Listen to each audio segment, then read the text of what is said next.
আগামী অর্থবছরের বাজেটে কর ছাড় দিয়ে করের আওতা বাড়ানোর উদ্যোগ নেওয়া হয়েছে। আবার করদাতা ও উদ্যোক্তাদের উপর কর বসানোর মতো কঠিন সিদ্ধান্ত নিচ্ছেন অর্থমন্ত্রী আমির খসরু মাহমুদ চৌধুরী। সরকারের লক্ষ্য $1 ট্রিলিয়ন অর্থনীতি গড়া এবং রাজস্ব আদায় বাড়ানো। এজন্য সবচেয়ে বড় সিদ্ধান্তগুলোর একটি হতে পারে ব্যাংক হিসাব খুলতে TIN সনদ বাধ্যতামূলক করা।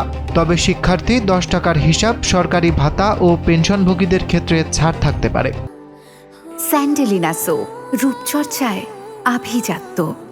একই সঙ্গে খুচরা ব্যবসায়ীদের পণ্য কেনার সময় প্রতি 1000 টাকায় 2 টাকা অগ্রিম কর কাটার প্রস্তাবও আসছে, যা প্রায় 70 লাখ ক্ষুদ্র ব্যবসায়ীর উপর নতুন চাপ তৈরি করতে পারে।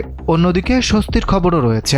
চাল, ডাল, তেল, চিনি, মাছ, পেঁয়াজ সহ 60টি নিত্যপণ্যে উৎসে কর কমানোর উদ্যোগ নেওয়া হচ্ছে।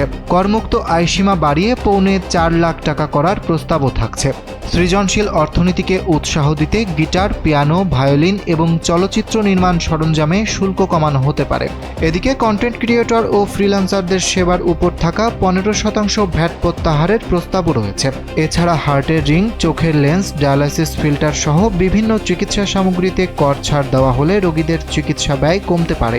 পাশাপাশি ইলেকট্রনিক গাড়ি, স্টার্ট আপ ও ওষুধ শিল্পেও থাকছে বিশেষ সুবিধা। অর্থাৎ এবারের বাজেটে কর ছাড় আর কর জাল দুই পথেই এগোচ্ছে সরকার।